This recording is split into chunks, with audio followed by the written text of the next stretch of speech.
নবগঠিত ব্রাহ্মণবাড়িয়া জেলা বিএনপির কমিটির নেতৃবৃন্দরা মহান স্বাধীনতার ঘোষক শহীদ প্রেসিডেন্ট জিয়াউর রহমান বীর উত্তমের প্রতি শ্রদ্ধা জানিয়ে দোয়া ফাতিহা পাঠ ও পুষ্পাঞ্জলি অর্পণের আয়োজন করেন ব্রাহ্মণবাড়িয়া জেলা কমিটি বিএনপি। অনুষ্ঠানে প্রধান অতিথি হিসেবে উপস্থিত ছিলেন বাংলাদেশ জাতীয়তাবাদী দলের সিনিয়র যুগ্ম মহাসচিব অ্যাডভোকেট রুহুল কবির রিজভী আহমেদ, বিশেষ অতিথি অধ্যক্ষ মোহাম্মদ সেলিম ভূঁইয়া, সাংগঠনিক সম্পাদক কেন্দ্রীয় কমিটি কুমিল্লা বিভাগ, বিশেষ অতিথি জনাব মোহাম্মদ মুস্তাক মিয়া, সহ সাংগঠনিক সম্পাদক কেন্দ্রীয় বিএনপি কুমিল্লা বিভাগ। উক্ত অনুষ্ঠানে উপদেষ্টা আবু আসিফের নেতৃত্বে আশুগঞ্জ উপজেলা বিএনপির বিশাল সমাবেশ অনুষ্ঠিত হয় এবং জনমুখর পরিবেশ, মনোমুগ্ধকর পরিবেশ সৃষ্টি হয়। অনুষ্ঠানে আরও উপস্থিত ছিলেন বিএনপির সহসভাপতি, মুক্তিযোদ্ধা পরিবারের সন্তান মেহেরুন্নেসা মেহেরিন, জেলা বিএনপির সম্মানিত সদস্য ও কিউটিভির প্রকাশক ও সম্পাদক, পিপলস ভয়েস পত্রিকার প্রকাশক ও সম্পাদক। উপস্থিত ছিলেন বিশিষ্ট ব্যবসায়ী আরও অন্যান্য নেতৃবৃন্দরা। এ সময় আবু আসিফ তার বক্তব্যে বলেন, বিএনপির আন্দোলন সংগ্রামে বলিষ্ঠ ভূমিকা রাখার কারণে আমার নামে 11টি মামলায় 1 নম্বর আসামি হিসেবে অন্তর্ভুক্ত করা হয়। দীর্ঘদিন পর আমাদের জেলায় নতুন কমিটি পাওয়াতে আমরা অত্যন্ত খুশি।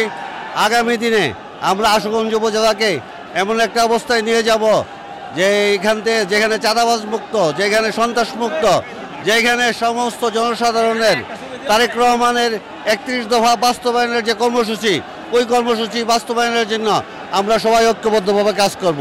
বাংলাদেশের যে কোনো অঞ্চল থেকে আমি মনে করি আশুগঞ্জ উপজেলায় সরাজ 2 ব্রাহ্মণবাড়িয়া আসনে যোগ্য নেতৃত্ব যদি দল বাছাই করে আগামী দিনে হয়তো আমি নেতৃত্ব দেওয়ার জন্য প্রস্তুত আছি। দল যাকে নমিনেশন দেবে আমি তার জন্যই কাজ করব। আমাদের দেশকে একটি সুন্দর দেশ হিসাবে বলিষ্ঠ পদক্ষেপ নেওয়ার জন্য তারেক রহমানের হাতকে আরও শক্তিশালী আমরা করতে চাই। ইনশাল্লাহ জনসাধারণের মতামত নিয়ে আমি এই সিটে যাতে আসন দেওয়া হয় এই আশাবাদ আমি ব্যক্ত করছি। এত বছর আসলে আমরা বাকরুদ্ধ ছিলাম, আমাদের শ্বাস বন্ধ হয়ে আসতো, কোনো কথা আমরা বলতে পারতাম না এই ফ্যাসিস্ট গভর্নমেন্টের আন্ডারে। তো এখন আমরা বুক খুলে প্রাণ খুলে শ্বাস নিতে পারছি, এটাই আমি মনে করি আমাদের প্রধান অ্যাচিভমেন্ট।